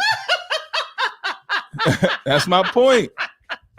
Let's not act like Little Kim ain't the godmother of all these little ratchets. And there's a crew of people that my family alone, there's a Little Kim in it. Nigga. There is a Little Kim in it. Nigga. Want to rumble with the bee, huh? Like all that shit, that this culture comes from us. Now you got 24-year-old little girls that mimic or that do this nonsense, and these girls that are in high school mimic it. Shut up, Chunk. What? Say Right. Y'all stupid as hell. Throw a hex on the whole family. Like, come on, man.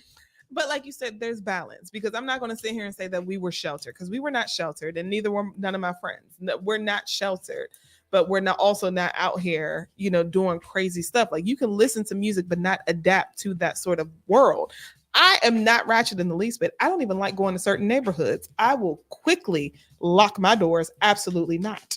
I don't even like going to Golden Corral. So, but will I listen to some ratchet music? Absolutely. But there is that balance where there's a time and a place for everything. And we also had, like you said, a mother that was like, turn that shit off. I'm not listening to that. I don't want it played here. So you had to figure out when, if you could listen to it.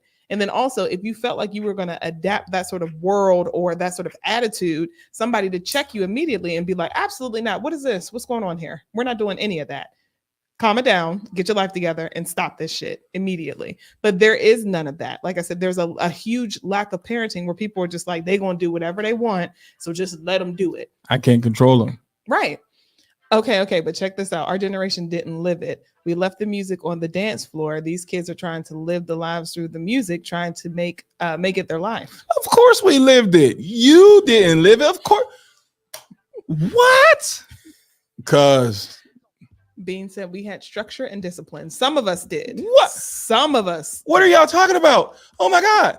What? Chunk said we knew it was entertainment. Some of us did. What are y'all talking? Y'all are so, oh my God. If I couldn't lose my job from recording these parents whenever I meet them, I would lose my job. What are y'all? This is small, minute people. I'm trying to tell y'all now, some of your most business look like they got it together people, they kids are effed up because they are too. I don't see anything wrong with them listening to that. And you're like, but your kid, everything Glow said happens right now. Like when she said fighting in the bathroom, the only difference that might be a little bit different, and I don't even think it is because she's only 24, is they film it. Mm-hmm. If y'all don't believe it, just Google your high school and look at the pages that these kids create underneath the high school name. We have Google pages where we're trying to find administrators, or we're trying to find who's administrating the pages to shut them down because of the ratchet stuff that these kids put on there. They get it from their parents. Mm-hmm. I promise you that. Yes. I promise you that. Like I can't tell too many stories because I don't want it to be too detailed. I just noticed that chair. I'm sorry. But yes, no, like you said, we know someone very close to us, but the ignorance was passed down from, grandmother to mother to children to grandchildren. It's passed down. But like you said, we all know those people. We grew up with some of those people where they thought they were actually Little Kim, or they thought they were Foxy Brown, or they thought they were whomever. And then it just went out here and was doing whatever and being available and free with, womanly parts and male parts. You know, you had guys who really thought that they were Jay-Z, that they thought they were Nas. They thought they were Nino Brown. Yes. They thought that they was old. How many of y'all had crush on O-Dog? Tell the truth. Tell the truth, Lorenz Tate, when he played O-Dog. Let's not act like this is going to be a show for another day because we almost at the top of the hour. Can I be frank? Yeah. I never thought Lorenz Tate was cute. Never. Sorry, ladies. Sorry, because I know I'm about to get cussed out. I never thought him or Morris Chestnut were attractive. But it wasn't even so much Lorenz as though it was the character O-Dog. Yeah. Mm-hmm. Like O-Dog was like a celebrity amongst, like, he was like, you know how people think the Five Heartbeats was a real group? I swear I thought they were. You couldn't tell me shit. I was like, they are real and I know it. Y'all be stopping these damn men at the airport talking about the Five Heartbeats, and it's not a real group. Not a group. The Five Heartbeats. The people who were singing behind the damn Five Heartbeats is the Dales. I did not know that until probably a couple of years ago. I thought those niggas was real. You really thought Eddie Kane Jr. came in? Oh, no, not them. I thought the Five Heartbeats was an actual group. Oh Yeah, man, no, yeah. it's the Dales. And if that also shows that y'all don't watch the credits long enough, because at the very end of the credits, it says thank you to the Dales, and it shows their pictures. Wait, hold on. Jay said, oh no, wait, go up. There we go. They did that when I worked in education, but it's a whole new level now. It's crazy. Higher new level. Yeah, those people were around, but those kids today, they're just different story. We was the same badass kids. Yes. Man. Yes. Monte said that they're real in my house. That's right. It says, I don't care, the real in my second church boy. Who's watching the credits? Right? I didn't start watching the credits until Pixar and Marvel movies. The Dales are the real actual five. They sang for the Five Heartbeats. Oh, wow. So yeah, just we can kill that. It's like, they're real. No, they're not real. But yeah, back so to your point. Yeah. No, I'm just saying. But you know, for me, it's we have to demand balance, and parents have to demand it. But we have been, you know, we argue about Kendrick and Drake still. We argue about that as grown adults, and still, you got people who still argue about LeBron James and Michael Jordan like they getting a check.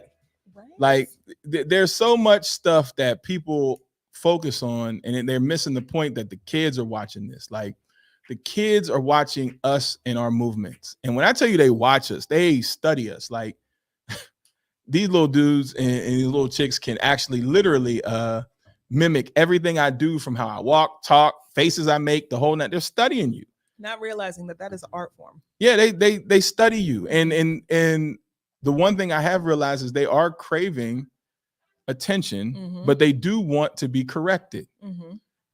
But in your household, if you're not rewarded for the proper behavior and you're just allowed to skate, they just skate. But we are those people. Like I promise y'all, man, how many people y'all know have listened to the wildest shit on the radio, and then it continued when they got older? I'm trying to tell you, man. Yeah. There was a guy that I dated that only listened to chop and screw music, but his vocabulary showed me that he only listened to chop and screw music. That's my point. It's like, you don't listen to anything else at any point. Are you like, let me listen to some R&B, or let me listen to some East Coast hip hop or West Coast hip hop, something different? No. And I was like, this is driving me crazy. There's no way I can tolerate a song, but you listen to this for hours. And he was older than me. You can tell by how monolithic rap is now that these kids don't have any type of culture because they listen to the same shit. And it sounds the same. That's true, because I listened to oldies a lot as a kid. That's why I'm 36 going on 62. Absolutely. Right. Oldies ran rampant. There was a blend. Household. There was a blend. Every now and again, you get some new songs, you know what I'm saying? Every now and again, but it wasn't a lot. You had to catch it on the radio. And then once you got off the radio, you wasn't like you was, that didn't get no play. Like you wasn't putting a CD or a tape in of some new stuff that wasn't going to fly. You better have your own radio in your room, and you might get a little time to play it aloud. But then I used to get told, put some damn headphones on or cut that shit off because don't nobody want to hear that. Because it was ridiculously loud, nigga. We lived in the projects. Everything was ridiculously loud. Come on. If you farted, it was ridiculously loud. Like you were just like, turn it up. Like, no, turn that shit down. So we can listen to Under the Sea. Like nobody want to hear that shit either. It was still so we can hear Disney. The hell? It was still in my own little world. But then, like you said, it also depends on what parents, because mom was a little bit more modern, whereas dad kept you stuck in the damn 80s and 70s. And 70s. And I appreciate that. So, but it all comes down to parenting. How many people love Tupac? And Tupac was the biggest asshole ever. Chunk, this is why you my day one. Sebastian delivered a classic. It's my guy. Thank you. So, how many people love Tupac? How many? There's grown ass women that still talk about Tupac like he's like, you know what I'm saying? Yes. He was a certified asshole. He died because he was chasing someone else's chain.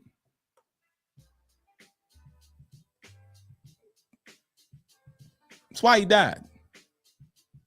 Oh, I'm gonna show how tough I am in Las Vegas after a Mike Tyson fight, and I'm gonna go get that chain back that they took from you because that's our chain. That's death row.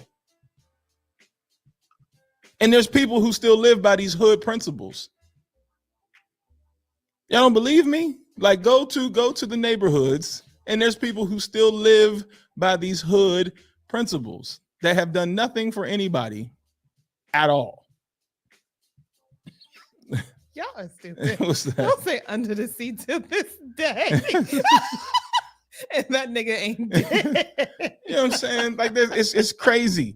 Like when you listen to some of these older rappers talk and hear how they talk about Tupac and Biggie and stuff, it's disgusting. Like y'all haven't evolved from this shit. And this is the ignorance that gets passed on. Like, who cares? Like, what are we talking about? Like, let's look at the before and after of Method Man. Ooh. Like, when he was on the roof with Mary J. Blige with a different color contact and his hair half braided, looking crazy with gold teeth and all that other nonsense.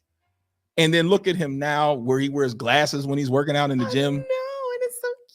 And how he talks about how crazy that shit was and how you leave it there. But some people still see him as that guy. Do you know how warped in your mind you have to be to still see Tikal? This nigga got a whole wife, kids, the whole 9 yards. And y'all still looking for Tikal? An advocate for autism and such. Having to take care of a wife who's been sick for years and things like that. Like he's a grown ass man with grown ass problems. And y'all still looking for Tikal. You gotta be kidding. Don't get me started on this.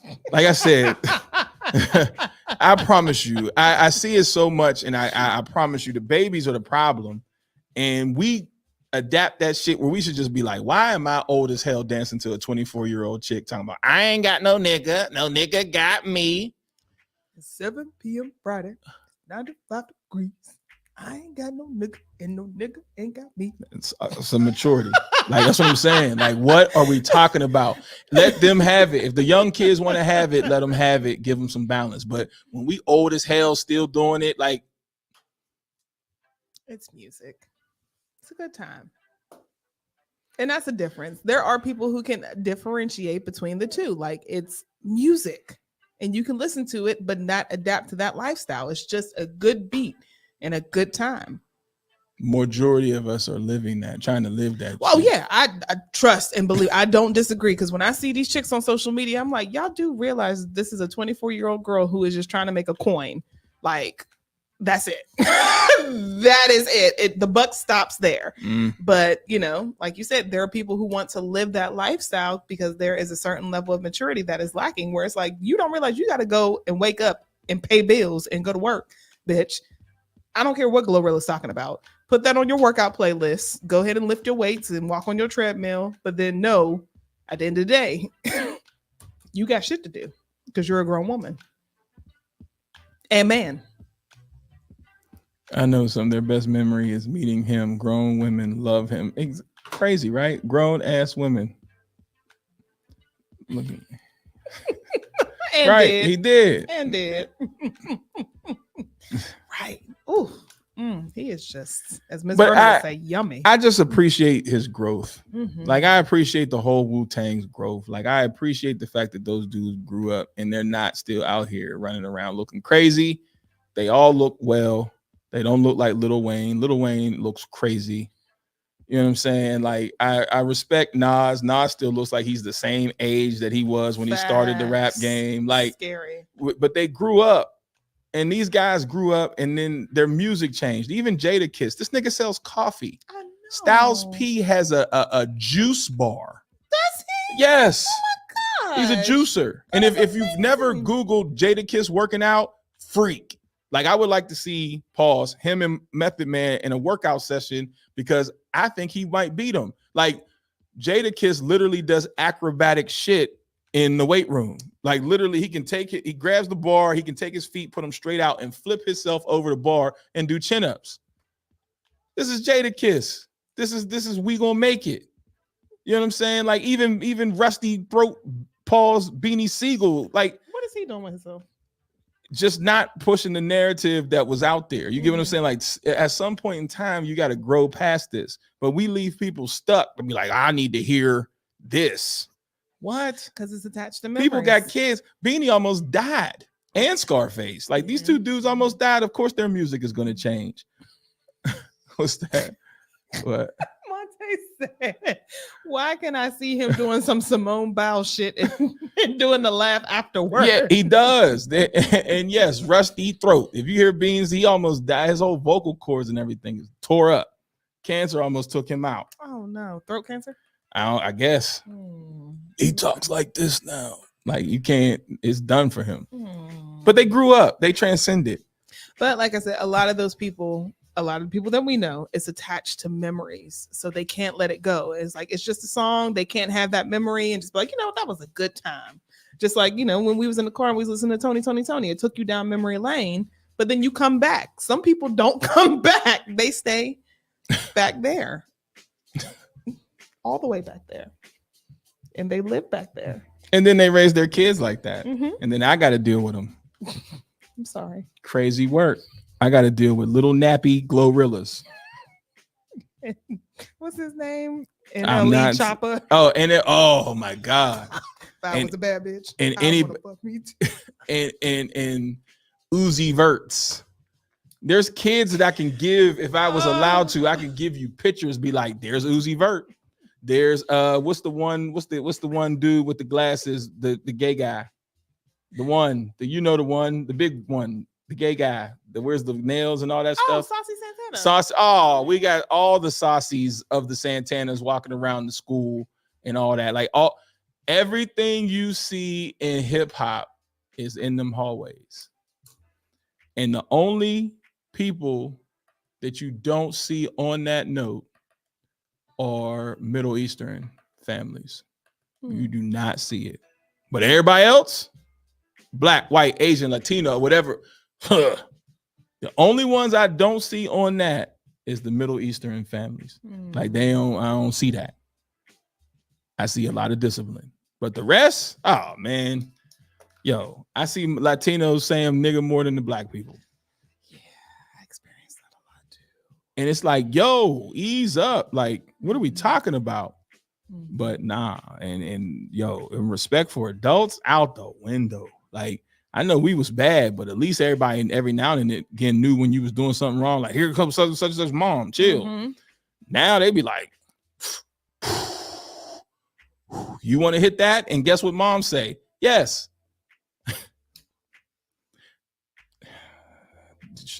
Before I leave, should I tell about the weave that was snatched? And remember I told you the mom came in and said, and that's my wig. Mom gets inside the school building. This ain't our school. I don't know whose school this is, so don't get me to telling lies because I don't want to lose my job. But a school building that I know of, all right? Maybe I worked in the school, maybe not. Maybe I visualized this or not. And this is my last story before we go. Mom comes in the building. Somehow she gets past security. Like, you're supposed to go in the office and wait for your kid. Mm-hmm. They said, where is the kid? She said, where the kid at? Somebody must have told her, and she beelined instead of going to the office to the classroom that maybe I was in and maybe I wasn't in. Who knows? I don't know. I can't tell you. She goes, from what I heard, is this B in your class, to the whoever the teacher was? Mm-hmm. And the teacher says, yeah, she's right there. Not knowing who she was, like, because there's so many people in this school. There's over 2,300 people in this school, from what I heard. She walk in and say, oh, you want to show your ass? And that's my wig? And snatched the wig off the kid, grabbed her up, and took her out the classroom. Now, I may or may not have seen it. I can't tell you that. Everybody, from what I heard, their face was just like, including the teacher. Right. Teacher was stuck, like, couldn't get on the walkie-talkie or nothing. Wig was snatched off, kid dragged out. And my wig. That's the part that just blew my mind. I don't care. You know what? You want to come in and trip out and, you know, do what you do with a kid. That's your child. Just, you know, do it off camera because that's your child. I'm not going to tell you what to do with your child. But when you snatch a kid's wig off and say, and my wig, that's not your sister. No. That's your child. Right. And my wig. Once again, I don't know. Can't confirm. I cannot confirm nor deny that it was me that was in that situation. I cannot confirm nor deny if I seen that with my own eyes. I'm just saying I heard the story. And it was crazy work that the person got their wig snatched off. Gabe said that's diabolical. Monte said, I don't know who the hell that is. Who is this? I don't know. Monte said, my spirit tells me she was more upset about the wig than the kid misbehaving. What is this person? I don't know. You want DJ Khaled in black version? Who the hell is this? What? Where are they coming from? YouTube. Mm-hmm. Oh, that could be anybody. Anybody. Oh. Anybody and their mama. Dude, I got trolls. Y'all trolling me. I don't even know. Who are you? Who are you? Love Bug? Yeah, talk to me. Her daughter, her calling her daughter a B didn't alert a red flag to the teacher. Right. Yeah. Right. Because how do you just say, oh, there she is? I don't even know who you are. Well, see, Gabe. Once again, it happened so fast from what I heard. From what you heard. Mm-hmm. That you couldn't decide what to do. Like, you couldn't move. Like, okay. Because imagine you're dealing with your kids, talking to them, Is such and such in here? Yeah, she's right there. Why, what's up? And before you can say why, what's up, she's on her. So you didn't get a chance because where the desk is and then where the student was, she was closer to the student than the teacher. Okay. So mom is on it. And it's like, what? But then did you have to rip my wig off, girl? Snatched it right off. Clearly it wasn't put on right. And it was the one that had the edges on it and everything. But do you know how humiliating that is? Like, that will be a core memory forever. But that's what I'm saying. So on the flip side of that, that's where I say these parents treat their children like their siblings. Right. Versus like, this is my daughter. Mm-hmm. There's a certain line of respect. There's a certain line as a parent that I'm not going to go down to. Right. There is no come here. Let me talk to you in the bathroom real quick. There's no more of that. Nah, she went in. You're giving a lot of details, Coach. Well, you know, I may or may not have seen it. I'm just saying. I am the king of ask me how I know. I saw. Never mind. We're not Wait, gonna go down that road. did the edges go to? Yeah, the whole thing came down. That's what I'm saying. Like the whole thing came off, Gabe, and she please. just had that little nub that all the fast girls in the hood got, like that little ponytail that got the. She didn't even have the cornrows. Nah, she just had like a little nub where that was it. Sweetness. We gotta make. From what I heard. What, Mayor? Whoa. Let me get off of this thing before I incriminate please. myself. What is this? Please. Oh, okay. Please. So tomorrow is another day, and we may or may not be back tomorrow. No. We got Miss Verna in the building Tomorrow. Mhm. All right. So the is there a guest? Yes. Oh. So we have Dr. Jans in the building. Our topic tomorrow will be CBD and weight loss. So make sure you guys are tuning in for that for our Healing Wednesday segment, and we will have our messy letter as well. Right. So with that being said, God bless. Y'all have a good night. Cuz clearly Cuz is on it. All right. I'm going to YouTube. You went to YouTube. Fuck you, bitch. All right. Let's see what's up. And so y'all have a good night, and we'll see y'all tomorrow. TDS Radio, our voice, our culture. Peace. You gotta hit the